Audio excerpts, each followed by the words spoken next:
네, 여러분 반갑습니다. 오늘도 새로운 날이 밝았는데요.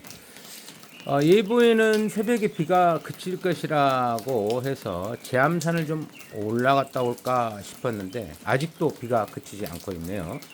여긴 전라남도 보성군 웅치면 제암산 초입 갤러리 카페 들풀입니다.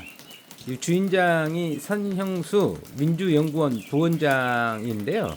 화가입니다. 원래는 화가시고 그다음 그 부인은 김미리 마리아 세리명이 마리아 형수예요. 선영수 선배는 원래 신부님이 되려고 했고 가톨릭 사제시죠. 그리고 우리 저 마리아 형수는 이 수녀님이셨는데 그 하나님의 축복으로 두 분이 결혼을 해서 민홍단 세 남매의 그 부모가 되었습니다. 참 여기 풍광이 참 좋기도 한데요. 지금 꾀꼬리 세리가 아주 요란하죠. 이렇게 참 좋은 곳입니다. 이 지금 여기가 3,000평 정도 될 거예요. 근데 이거를 다 그 형수 형이 직접 잔디부터 해서 다 이렇게 잘 조경을 관리하고 있습니다. 원래 아마 건축과를 다니다가 다시 이제 그 세종대 미대를 갔기 때문에 뭐 건축과 또 이렇게 그림에 아마 남다른 재능이 있으셨나 봐요. 그러다가 이제 그 김근태 의장, 돌아가신 민주주의자 김근태 의장과 인연이 돼서 그래서 이제 정치를 하게 됐는데요. 그 형수형을 보면 딱 두 가지가 떠오르죠. 강직함 그리고 소신. 그렇죠. 강직함은 소신에서 나옵니다. 청렴함도 소신에서 나와요. 제가 안병화 치안감을 80년 5월 전라남도 경찰국장이셨고 대한민국 경찰 영웅 제1호이신 안병화 치안감의 생애를 자주 곱씹어 보곤 하는데요. 그분의 모든 생애 전반부에 모든 생애를 관통하는 게 딱 한 단어로 축약하면 소신입니다. 이런 소신 있는 공직자가 우리 사회에 많이 출연되기를 바랍니다. 제가 오늘은 좀 또 말이 더 많아질 수도 있을 것 같은데요. 제가 아침에 글을 한 3개 정도 썼습니다. 그중에 이제 마지막 쓴 글이 투쟁복이라는 글인데요. 제가 이제 2000년에 그 대우전자 사무직 노동조합을 건설해야 되겠다 싶어서 본사가 있는 마포 그 애호객 앞에 본사가 있었는데 그때 당시는 대우전자가 그 IMF의 여파로 인해서 그 빅딜 사태로 빅딜 사태 후에 그 워크아웃 기업이었어요. 그러니까 워크아웃 기업이기 때문에 채권단이 상주했고요. 그 다음에 공적 자금, 그러니까 국민의 혈세가 투입이 됐죠. 공적 자금을 받으면서 이제 운영을 해가는 그런 시스템이었는데요. 제가 그때 수석부위원장인가요? 사무국장인가? 하여튼 그 초대 사무국장하고 2대 수석부위원장을 했는데 제가 당시 대표이사한테 그랬어요. 아니 국민의 혈세에 공적 자금이 투입되지 않았느냐. 우리도 고통 분담을 좀 하자. 우리 급여 삭감해라. 단 조건이 있다. 회사가 정상화되면 급여를 정상화 시켜야 한다. 그런데도 대표이사가 말을 안 듣는 거예요. 왜 그렇겠어요? 소신이 없었기 때문이에요. 채권단 눈치나 보고 자리에 연연하는. 그러니까 그런 실망스러운 모습에 제가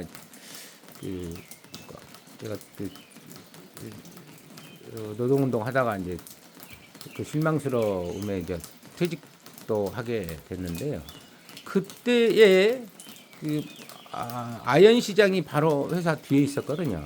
거기 가서 이 사람들을 조금 어떻게 좀 경각심을 불러 일으켜줄까 해가지고 하얀 한복을 맞췄어요. 하얀 한복을 맞춰서 하얀 고무신을 신고 또 이렇게 말을 듣지 않길래 삭발을 했어요. 그러니까 그 얼마나 그 부담스러웠겠어요, 당사자들은. 솔직히 저도 부담스럽기는 했어요. 제가 종로 2가에 살았었는데 이 전철을 타고 또는 버스를 타고 왔다 갔다 하잖아요. 그러면 삭발했죠. 하얀 고무신이었죠. 하얀 한복 입었죠. 모두가 나를 쳐다보고 있는 거예요. 그 시선이 저도 부담스럽기는 했지만 어쩔 수 없는 그 투쟁을 하려면 그런 건 뭐 각오를 해야 되지 않았겠어요.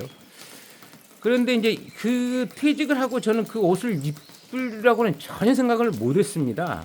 그랬는데 그 2002년에 2년을 쟀던 그 서울대 파리학번 총학생회장 종로구청장 후보였던 이성호 선배가 총선을 좀 나가겠다고 2012년에 좀 도와달라고 그래서 또 어쩔 수 없이 올라갔는데 그 당시에는 저 민주통합당이죠. 민주통합당이 대국민 약속을 했어요. 국민 경선을 하겠노라고. 그런데 이명박에 대한 분노가 그냥 하늘을 찌를 듯 했었어요. 계속 국민적 분노가 상승 일변도였죠. 그러니까 일부 몰지각한 민주당의 기회주의 세력들이 있어요. 그들이 또 이렇게 요즘에 누구예요? 요즘 그런 비슷한 사람 또 있죠. 뭐 양모 씨라고 그런 사람들이 원래 있었어요 민주당에. 그 몰지각한 세력들이 욕심이 생기는 거예요. 그래가지고 어떻게 했어요? 국민경선 내팽개쳐버리고 그러니까 국민경선 하겠다고 하니까 정말 뜻 있는 정치 신인들이 전국적으로 그 민주당에 대거 유입이 되는 거예요. 근데 그들의 뜻을 단 한 칼로 베버렸어요. 그때 나온 게 뭡니까? 전략공천은 국민들 눈치 보이니까 못하고 어떻게 했어요? 그 단수공천이라는 그 듣도 보도 못한 용어를 가지고 그냥 정치적 공천 학살을 자행한 거예요. 그래가지고 어떻게 됐습니까? 그 결과 수도권 박빙 뭐 2, 3% 여기 개 박살났잖아요. 그래서 그랬는데 저는 지금은 국민적 분노가 지금 윤석열한테 있다고 봅니다. 그런데 수도권은 어떨까요? 수도권은 지금 지난번 대통령 선거를 복귀해 보셔야 할 텐데 그 완사이드하게 일방적으로 이기지 않았어요. 윤석열 내란 상황에서도. 지금이라도 민주당이 정신 차려야 되는데 글쎄 그 대우 각성을 할까 싶기도 하고요. 근데 그거 지금 그 연장선상에서 좀 말이 좀 길어졌는데요. 그 연장선상에서 지금 전남 광주 통합 특별시장 경선 더불어민주당 당내 경선이 있었잖아요. 그래서 거기에 그 시민 여론조사하고 권리당원하고 이렇게 투표한 걸 합산해 가지고 누가 이기는지를 판가름하는 건데 시민 여론조사 과정에 시스템 오류가 있었다는 거예요. 근데 이걸 왜 문제 제기를 하지 않는 거죠? 도대체 이해가 안 가요. 그래서 제가 이걸 인식을 하고 안 되겠다 그래 어제 집회 신고를 냈어요. 서부경찰서에 가서 내일 오후에 지금 집회를 할 예정인데요. 오후 3시에 집회를 할 예정입니다. 더불어민주당 광주광역시당 당사 앞에서 할 건데요. 여러분 관심 갖고 많이 참여해 주시기 바랍니다. 투표는 선거는 국민 주권과 직결됩니다. 1992년 대통령 선거법, 국회의원 선거법, 지방자치선거법 이게 3개로 있던 것을 하나로 묶었단 말이에요. 그때 국회 정치개혁특별위원회가. 그런데 하나로 묶으면서 고민에 빠진 거예요. 이 공직선거법 이거 어떻게 만들어야 되지? 당신이 이제 통합선거법이고요.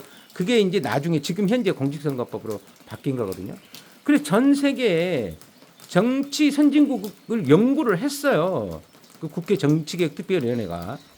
그런데 프랑스라든가 유럽의 비교적 정치 선진국이라고 하는 나라들의 그 선거 상황, 선거 제도, 또 그 제도의 운영, 그리고 선거법 이런 걸 다 본 거예요. 그런데 하나의 공통점이 뭐냐면 법이 선거 범죄를 못 따라가는 거예요. 그 당연하죠. 이렇게 범죄가 발생할 것이다 예상하고 법을 제정할 수는 없잖아요.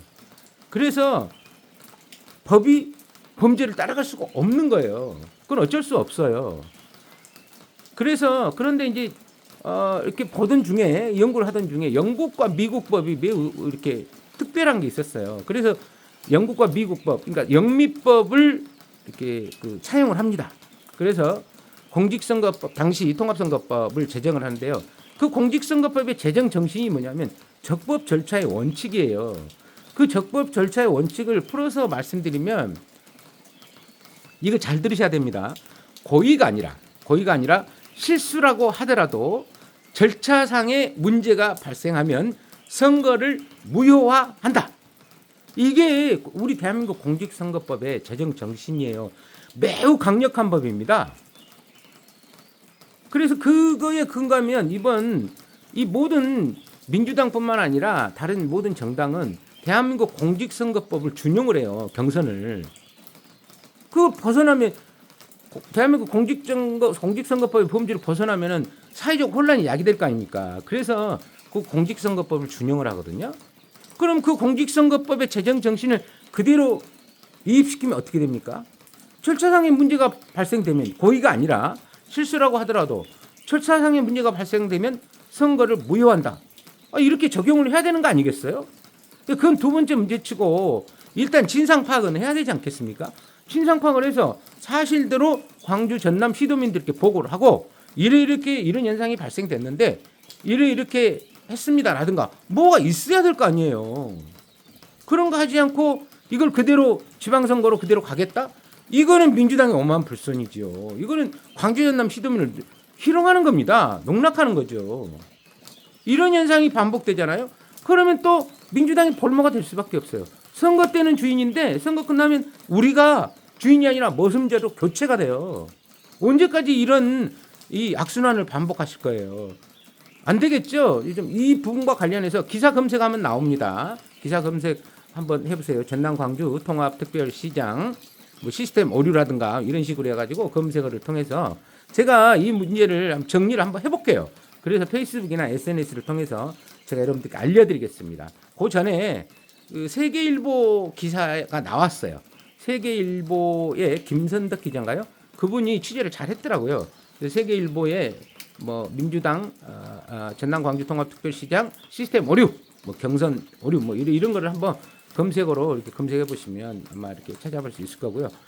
내일 오후 3시 더불어민주당 광주광역시당 당사 앞에서 원래는 2시에 하려고 했는데요. 1시간 늦췄습니다. 왜냐하면 2시에 4.19 기념식이 있더라고요.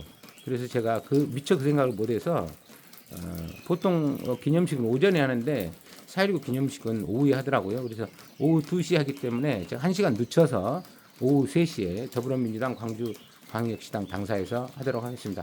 여러분 많은 관심과 참여를 부탁드리고요. 내일 뵐게요. 오늘 비가 계속 추적추적 내릴 것 같은데요.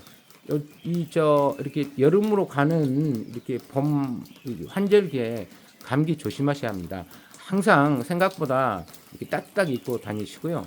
음식도 가능하면 찬 거 드시지 말고 특히 찬물 드시지 말고 따뜻한 물 드시고 체온 유지 잘 하시기 바랍니다. 네. 오늘 하루도 행복하시고요. 오늘부터 내일 또 주말이죠. 네, 가족들과 함께 행복한 시간 보내시기 바랍니다. 고맙습니다.